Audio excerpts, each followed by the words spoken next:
একটা বাচ্চার বয়স যখন 1 মাস, ও তো বসতেই পারে না। 1 মাস বয়সের একটা বাচ্চাকে বসাতে চাইলে ডানে হেলে পড়ে, বায়ে কাত হয়ে পড়ে, বালিশ দিয়ে, সোফার কুশন দিয়ে। আমরা দেখেছি ছোট্ট বাচ্চাকে ছবি তুলতে চাইলে ডানে বায়ে বালিশ দিয়ে, তাকে ঠেকনা দিয়ে তাকে বসাতে হয়।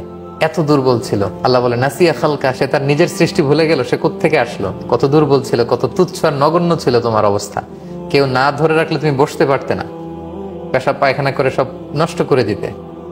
দাঁত ছিল না চিবিয়ে শক্ত কিছু খাওয়ার।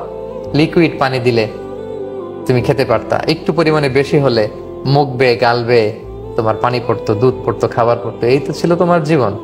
আল্লাহ বলে ওয়ানাসিয়া খালকা, সে তার নিজের সৃষ্টি প্রক্রিয়া ভুলে গিয়েছে। তার সৃষ্টিটা, তার ডেভেলপমেন্টটা কিভাবে হয়েছে, কই ছিল, কি ছিল, কিভাবে ধাপে ধাপে আজকের সে পূর্ণ শক্তি সম্পন্ন মানুষ হয়েছে। মানুষ হিস্ট্রি ভুলে যায়। আর নবীর সামনে এসে বলে মাইয়া হাইল ইদাম, কে এই কঙ্কালকে, এই ধুলাকণাকে জীবিত করবে? আল্লাহ বলেন কুল, নবী হে আপনি শক্ত ভাষায় বলুন, ইউহয়িহাল্লাযী আনশাআহা আউওয়ালা মাররা। চমৎকার একটা আয়াত। নবী হে, তো ওকে আপনি শক্ত ভাষায় বলুন, এটাকে ওই সত্তা, জীর্ণ শীর্ণ হয়ে যাওয়া, চূর্ণ বিচূর্ণ হয়ে যাওয়া এই কঙ্কালকে সে সত্তা জীবিত করবে। আনশাআহা আউওয়ালা মাররা, যে সত্তা এটাকে প্রথমে সৃষ্টি করেছিল। প্রথমে তোমাকে কে বানিয়েছিল? আল্লাহ। তো তুমি মরে যাওয়ার পরে আবার সে আল্লাহ তোমাকে জীবিত করবে। কত চমৎকার একটা কথা। প্রথমে যিনি সৃষ্টি করেছিলেন তিনিই আবার পুনরায় সৃষ্টি করবেন। আচ্ছা সম্মানিত সুধী, আপনারা যদি ব্যাপারটি বুঝে থাকেন তাহলে বলুন তো, কোনো জিনিস প্রথমে বানানো কঠিন নাকি দ্বিতীয়বার বানানো কঠিন? অবশ্যই প্রথমবার কোনো কিছু বানানো হচ্ছে কঠিন, দ্বিতীয়বার এটা সহজ হয়ে যায়। একটা কাজ প্রথমে করতে গেলে মানুষের কঠিন লাগে, দ্বিতীয়বার এটা সহজ হয়, তৃতীয়বার আরো সহজ, চতুর্থ পঞ্চমবার এটা সে অ্যাডপ্ট করে ফেলে। তখন এটাতে সে তার এক্সপার্টিস চলে আসে, সে খুব অল্প সময়ে খুব তড়িৎ গতিতে সেটা করতে পারে।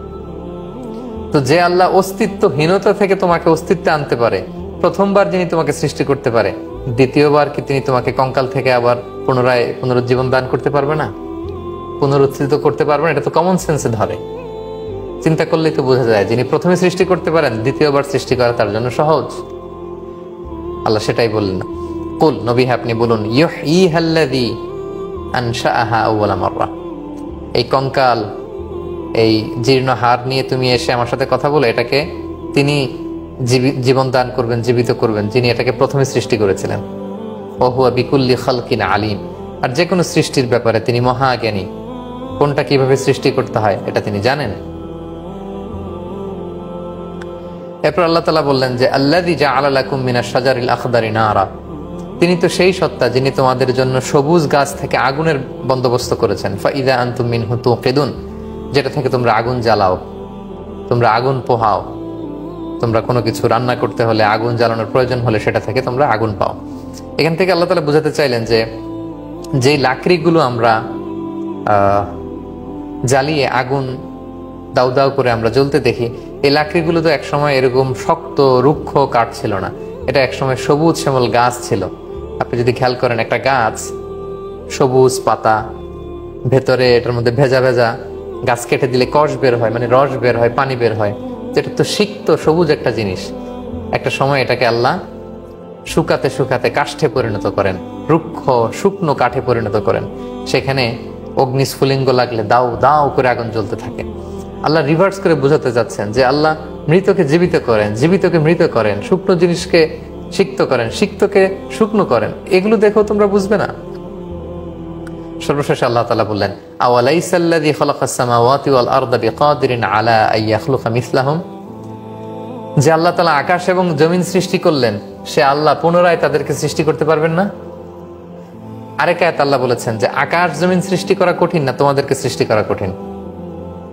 তোমরা মরে যাওয়ার পরে কবর থেকে উঠিয়ে আবার পুনরায় দেহে গোশত দেওয়া, প্রাণ দেওয়া, আবার আগের মতো তোমাদের বানানো, এটা কঠিন না? এই বিশাল খুঁটিহীন বিশাল আকাশ তৈরি করা কঠিন। কি বিশাল আকাশ, কোনো খুঁটি দেখি না, কোনো পিলার দেখি না। প্রথম আকাশ, প্রথম আকাশের মহাশূন্য, প্রথম আকাশ, দ্বিতীয় আকাশের মহাশূন্য, দ্বিতীয় আকাশ, কি বিশাল স্পেস, মহাশূন্য। এবং বিষ্ণু ইসলাম বলেছেন আকাশগুলো একটার চাইতে সাইজে আরেকটা অনেক বড়। দ্বিতীয় আকাশের তুলনায় প্রথম আকাশটা একেবারে ছোট, মরুপ্রান্তরে আংটি ফেলে দিলে মরুপ্রান্তরের তুলনায় আংটি যত ছোট, দ্বিতীয় আকাশের তুলনায় প্রথম আকাশ ঠিক তত ছোট, তৃতীয় আকাশের তুলনায় দ্বিতীয় আকাশ ঠিক তত ছোট, একটার চেয়ে আরেকটা বড়। আল্লাহ বললেন এই বিশাল আকৃতির আকাশগুলোকে কোনো খুঁটি ছাড়া, খুঁটিবিহীন, পিলারবিহীন যে আল্লাহ তৈরি করতে পারে, এই 7 তবাক জমিন, যে জমিনের ভেতরে দাউ দাউ করে অগ্নি স্ফুলিঙ্গ, আগ্নেয়গিরির লাভা, ভলক্যানো দিয়ে মাঝে মাঝে এটা বের হয়, এই 7 আকাশ 7 জমিন যে আল্লাহ তৈরি করতে পারেন, তিনি কি মৃত্যুর পরে তোমাদেরকে আবার তৈরি করতে পারবেন না? অন্য আয়াত আল্লাহ বলেছেন কোনটা সৃষ্টি করা কঠিন, আকাশ সৃষ্টি করা বেশি কঠিন না তোমাদেরকে? নিঃসন্দেহে আকাশ, বিশাল আকাশ। আল্লাহ সেটাই বললেন, আওয়ালাইসাল্লাযী খালাকাস সামাওয়াতি ওয়াল আরদা বিকাদিরিন আলা আইয়াখলুকা মিসলাহুম, যিনি আকাশ জমিন সৃষ্টি করতে পারেন, সে আল্লাহ তাআলা কি তোমাদের মতো আবার নতুন করে তোমাদেরকে মৃত্যুর পরে উঠাতে পারবেন না? আল্লাহ নিজেই উত্তর দিচ্ছেন, এটার আনসার নিজেই করছেন। তিনি বলছেন বালা, হ্যাঁ অবশ্যই, ফর শিওর, ইনডিড, অবশ্যই তিনি এটা করতে পারেন। কারণ অহুয়াল খাল্লাকুল আলিম, তিনি হচ্ছেন আল খাল্লাক। খাল্লাক মানে হচ্ছে স্রষ্টা, দ্য ক্রিয়েটর, দ্য ডিজাইনার, কারিগর, যিনি যেভাবে চান, যেমন চান, যে শেপে চান, যে আকৃতিতে চান, যে পরিমাণে চান, যে অবয়বে চান, ঠিক সেভাবে তিনি তৈরি করতে পারেন। এবং তিনি হচ্ছেন আল আলিম, মহাজ্ঞানী।